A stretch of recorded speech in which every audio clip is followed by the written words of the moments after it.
Дархуул аймагт өнгөрөх онд нийтдээ 50 гаруй иргэд жижиг дунд үйлдвэрлэлийг хөгжүүлэх сангийн зээлд хамрагдахаар хүсэлт өгч 15 аж ахуй нэгж байгууллага иргэд шалгарч зээл авсан юм а. Тэд өөрсдийнхөө ажлын байрыг өргөжүүлэн ажиллах иргэдийнхээ тоог тодорхой хувиар нэмэгдүүлж чадсан байна. Үе тэнгийн залуучуудаа үлгэр дуурайл болох үз олон залуу энэхүү зээлд хамрагдан бизнесээ өргөжүүлсэн. Тухайлбал төмөр дээр сэлбэр хийдэг дархандаа байхгүй тоног төхөөрөмжийг зээлийн мөнгөөр худалдан авч түүгээрээ олон төрлийн төмөр сэлбэртэй бүтээлүүдийг уралжээ. Түүнчлэн цэвэр илгэн гутал, илгэн цүнх, илгэн гадуур хувцсыг үйлдвэрлэн аль хэдийн хэрэглэгчтэй танигдсан гэд олон шинэлэг ажлуудыг хөрсөн дээр буулгасан байна. Тэд өөрсдөө ажлын байр бий болгохын зэрэгцээ бусдыг ажилдаа орлоготой болж чадсан нь жижиг дунд үйлдвэрлэлийг хөгжүүлэх сангийн бодит үр дүн болж байгаамаа. 2019 онд нийтдээ 5.9 тэрбум төгрөгийн өртөгтэй 50 төслийг хүлээж авсан. За ингээд шалгаруултыг хийгээд 17 төсөл бол одоо жижиг дунд үйлдвэрлэлийн сангийн шаардлагыг хангаж улмаар 17 төслөөс 15 төсөл нь бол бүрэн авч 970 сая төгрөгөө манайхан банкудаар дамжуулж авч ингээд ажиллаж байна. Цаашдаа бид нэр энэ жижиг дунд үйлдвэрлэлийн сангийн ажлыг олон нийтэд нээлттэй ил тод байх хүрээнд одоо нээлттэй оролцох төрийн бус байгууллагуудад урилга өргөсөн байгаа.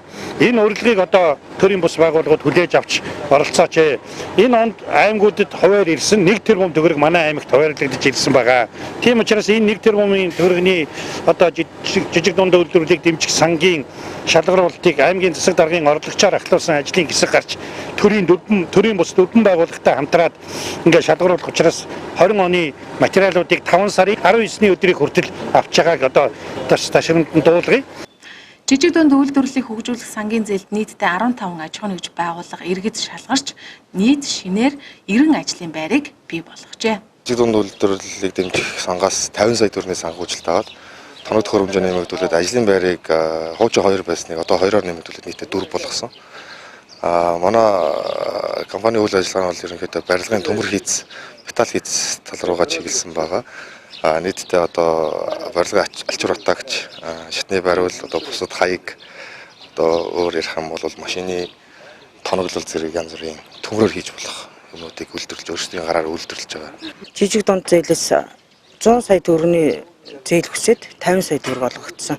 Энэ төслөөс уг нь 8 хүлэмжт байгуулъя гэж бодсон. Энэ одоо манай энэ талбайг нийт 60 сот талбайг нийтд нь 8 хүлэмж олгож энд одоо дархны одоо зохих хэмжээний газруудыг хангаж ажиллая гэж уг нь санаачлаг гаргаад ялангуяа энэ дээр төсөл дээр бол голчилж ажилласан манай нөхөр өөрөлдөө тэгээд 50 сая төгрөг маань батлагдаад тэрнгээрээ одоогийн байдлаар 4 хүлэмж авсан байна. Одоо бүхэл төрлийн ногоог таринда болж игэл манай жижиг дунд үйлдвэрээс 50 сая төгрөгийн зээл авсан. 50 сая төгрөгийн ерөнхийдөө 25 саяар нь тоног төхөөрөмж аваад үлдсэн мөнгөөр нь эргэлтийн хөрөнгө хийсэн байна.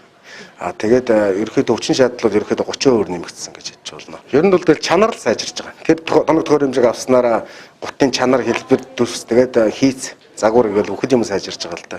Энэ зээл бол маш хүнээ олоод аж ахуй нэг жижиг юунуудаа бол маш хэрэгтэй зээл шүү дээ. Маш санхүүгийн маш их чадвартай болгож байгаа байхгүй юу. Энэ зээлийг авснараа бол миний хүчин чадал нэмэгдэж сард нэг 200-аас 300-аас гутал үйлдвэрлэдэг байсан бол одоо хүчин чадлаараа ажиллаад 700-аас 800-аас гутал үйлдвэрлэхэд бэлэн болчиход байгаа байхгүй. Тийм хүчин чадалтай болчиход байна. Зээлд хамрагдсан иргэд дархан хоттой төдийгүй улсдаа хийж болох бүхий л жижиг бичил бизнесүүдийг хөгжүүлж ажлын байраа нэмэгдүүлж чадлаа. Өнөө жилийн жижиг дунд үйлдвэрлэлийг хөгжүүлэх сангийн зээлд хамрагдах хүсэлтэй иргэн аж ахуй нэгж байгууллагын материалыг хүнсүдэн аж ахуй газар дээр эх сарын 19-ний өдрийг хүртэл хүлээн авч эхэлсэн байна.